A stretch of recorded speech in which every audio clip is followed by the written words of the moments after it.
Hey everyone, welcome back to JP's Budget Collecting and our weekly look back at the hot comics from 6 months ago. This week we're looking back at the hot comics from January 27th, 2023, and I'm recording this on July 28th, 2023.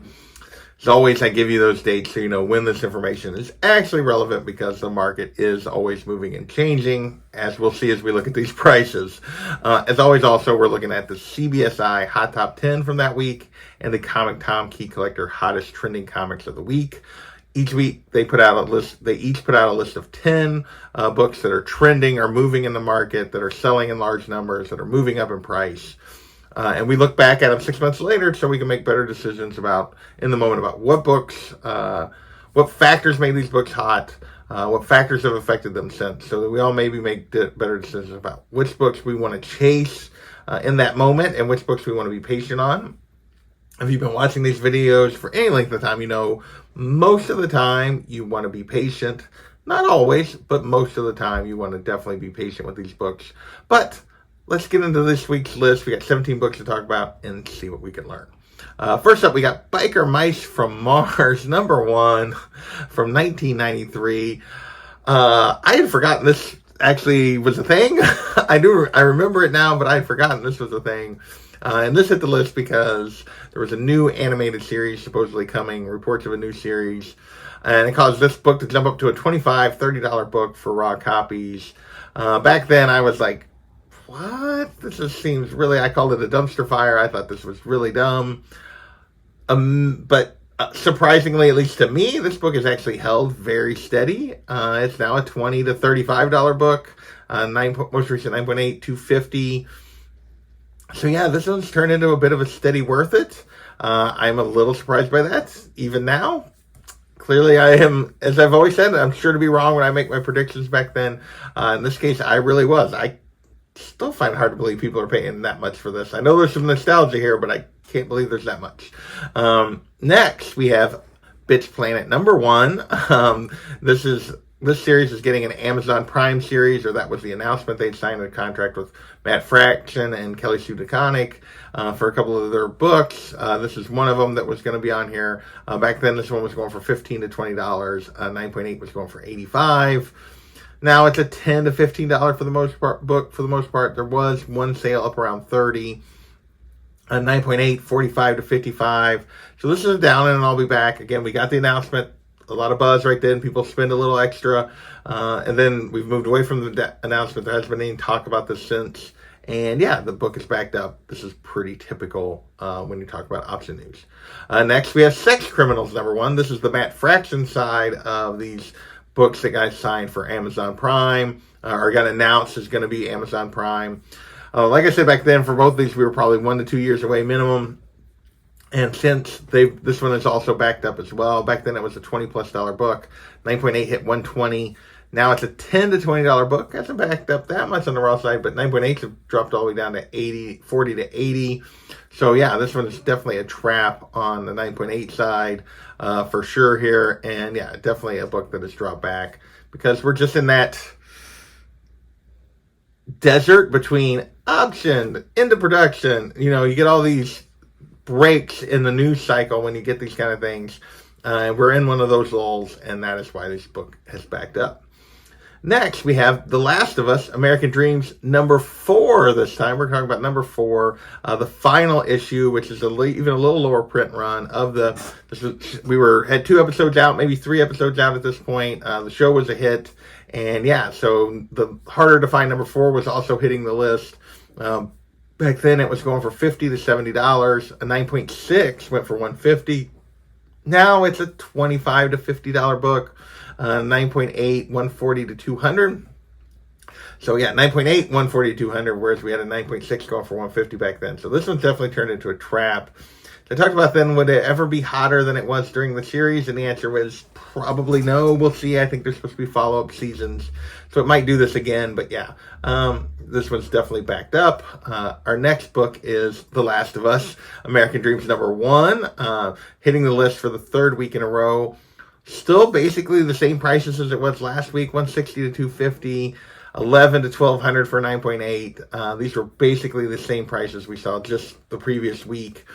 and which means we're still talking about it as kind of a steady I'll be back. It's now an $80 to $200 book raw, so the raw sides have slipped down for sure, but most of the sales are through that kind of same range, 9.8, $1,000 to $2,000. Again, the majority of the sales are close to the $1,000 mark, but there are a couple sales up high. So we're going to call this a steady and I'll be back, because you can definitely get a deal here. You could argue maybe down marginally, but yeah, it's right on that kind of borderline. We'll see what this continues to do. I don't remember. I thought actually by this point it had jumped again. Maybe it didn't. Maybe it never did jump again, but I was thinking it did. But anyway, the book is definitely backed up a little bit, but it's held pretty well so far. We'll see how it does as we get further and further away from season 1. Next, we have The Last Ronin, Lost Years #1, the Mike Diodato 1 in 100. So we're moving into covers at this point. Back then, this 1 in 100 was going for 100 to 110, which is not a good sign for 1 in 100. And that's kind of what's happened here. This is now a $50 to $100 book, 9.8, 125 to 180. Yeah, if it's barely above ratio, even on a 1 in 100, you can expect it to be below ratio. That's where this one's ended up, is another down, and then I'll be back on this book. All right, next we have Action Comics, number 1051, the regular David Nakayama variant. So this was like a regular B or C variant. No ratio here, but this was hitting the list because people are a big fan of these Nakayama style, these covers of his with like the solid backgrounds. Back then, this Power Girl one was going for $10. Now it's a $10 to $25 book, 9.8, 50 to 70. So pretty low on that 9.8 for a $10 to $25 book. But this one we're going to call Up and Worth It. All the sales are 10 or above. And yeah, so this one's definitely moved up a little bit. Not a huge gain. We're not going to call it straight cash, but definitely a book that continues to draw interest. People are still chasing this one. Next, we got Daredevil #1 from 2011. This is the John Romita 150 variant. I guess this one's a bit of a ghost. Don't see him very often. The only copy, what did I have? The only slab copies they talked about had sold for a while, had been quite a while previously. Or the only copy that was a slab that was listed back then was a 9.2, was listed for $500. Now raw copies are, back then a raw copy went for $65, and then the next one went for $250. And there's been no recent sales. Basically, yeah, nobody's willing to pay the prices. There's also only 2 listed, 200 and 360, and this is for raw copies. Like I said, there were some slabs listed back then. They're not listed now. We're going to call this one steady and worth it. Hard to judge when there's been no sales, but the prices are actually higher than what they were asking back, what they went for back then. So yeah, you can't really get into the book either for less. So given that, we're going to call it steady, but yeah, this is one of those where you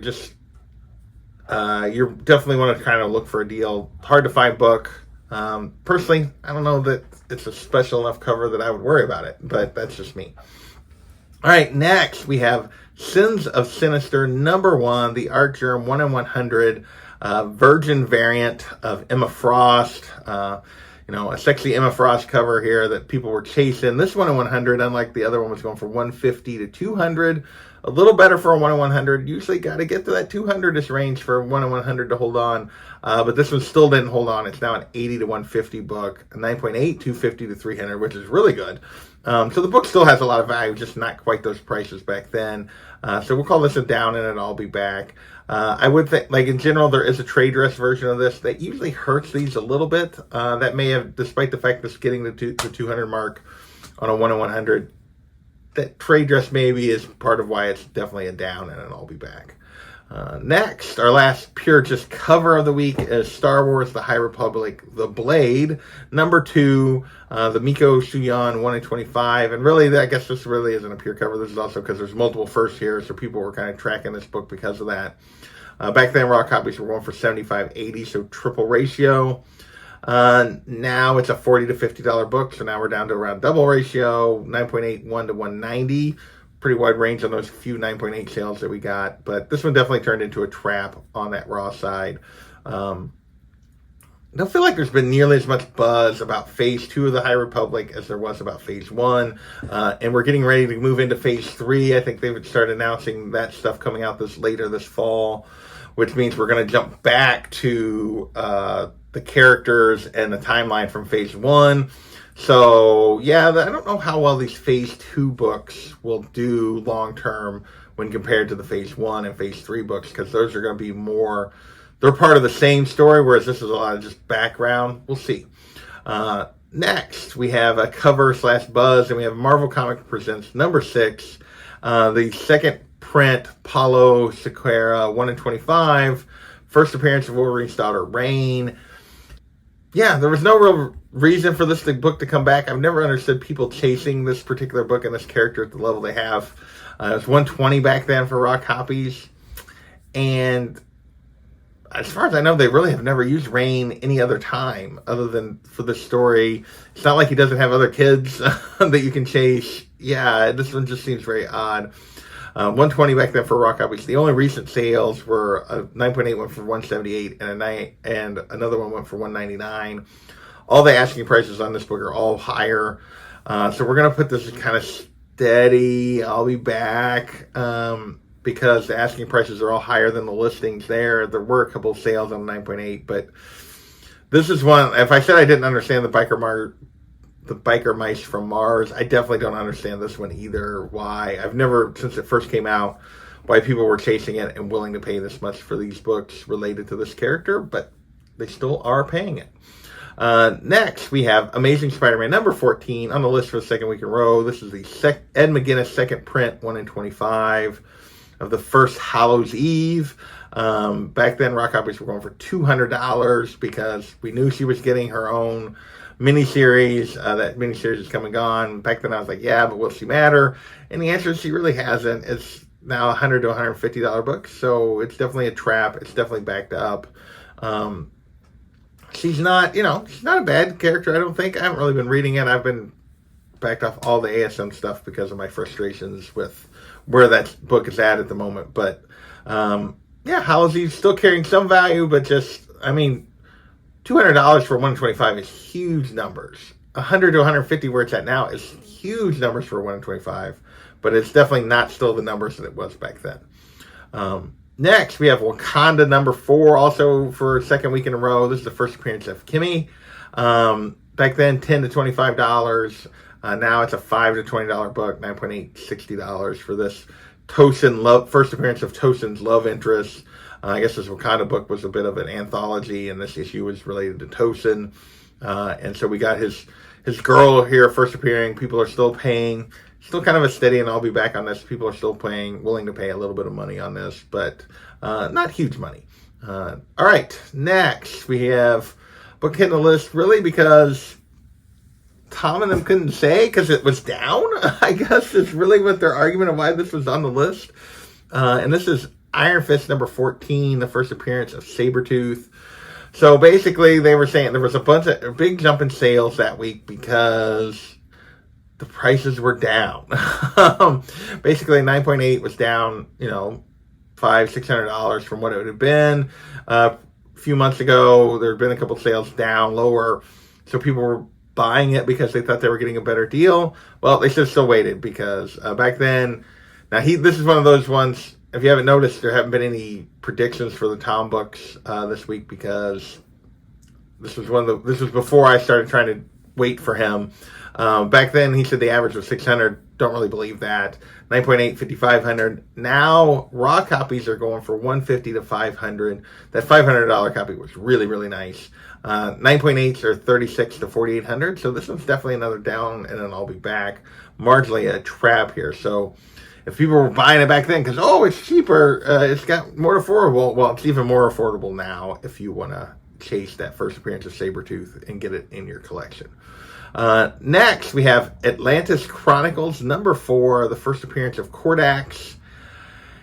And this is a Key Collector special. Key Collector put out a notice that there was a rumor he's going to be in Aquaman 2, and maybe he is. Caused a whole bunch of people a huge spike in sales of this book, even though the price didn't really jump. $3 to $8 for raw copies. Now it's a $2 to $10 book, but only 2 sales. A 9.6 went for $26 plus shipping. But there's only one or 9.8, excuse me, but there was only one 9.8 sale. So this was turned into, for me, a down and I'll be back. Yeah, people aren't willing to pay anything really for this book. Maybe this character will appear in Aquaman 2, I don't know. But yeah, this is one of those he put it on his spec deck, and then people bought a bunch of copies for really cheap, and then he put it on his trending list. So yeah. All right, next we have Detective Comics number 351, the first appearance of Clue Master. Back then, this was going for an average of 120. Again, I didn't get a chance to check this on Tom's list. Even though they also said that like a raw went for 45, like a 7.5 quality raw went for 45. So who knows what they were going with their average from. Now raw copies are 10 to 100. Been no recent slab sales, but this was all because Clue Master was cast for the CW Gotham Knights series, which I think has already been canceled. Yeah, so this one, CW spec has never been good. This one only turned into a down and I'll be back because I don't really know what it was going for back then. I'll be honest. It's clear it's going for less, but it's hard. Not knowing what it was, like their average being 120, I guess is probably a little high. That's especially given they said a 7.5 raw was 45. But we're still going to call this an I'll be back. All right, last book on the list this week is Star Wars number 68. This Boba Fett cover, first mention of the Mandalorians and some other Mandalorians with the armor. Back then, averaging 200. Don't know if I trust that or not, but 9.8 going for 1560. Now raw copies are 60 to 190, so pretty wide range, but really high grade ones still are going for pretty big money. 9.8. Two sales, a $1,300 sale and a $1,750 sale. So we're going to call this steady and I'll be back. You can get a deal, but it's still in that same range in terms of the 9.8. So you got one higher, one lower. And I'm guessing an average 200 on an old book like this, that those raw copies are probably pretty close to what they were back then, but you probably can get a deal. This was all in the lead up to season 3 of The Mandalorian. So, all right. So that is this week's list. Few more steadies in here than typical, but yeah, definitely still a lot of downs. I want to thank you guys for watching, and we will catch you next time.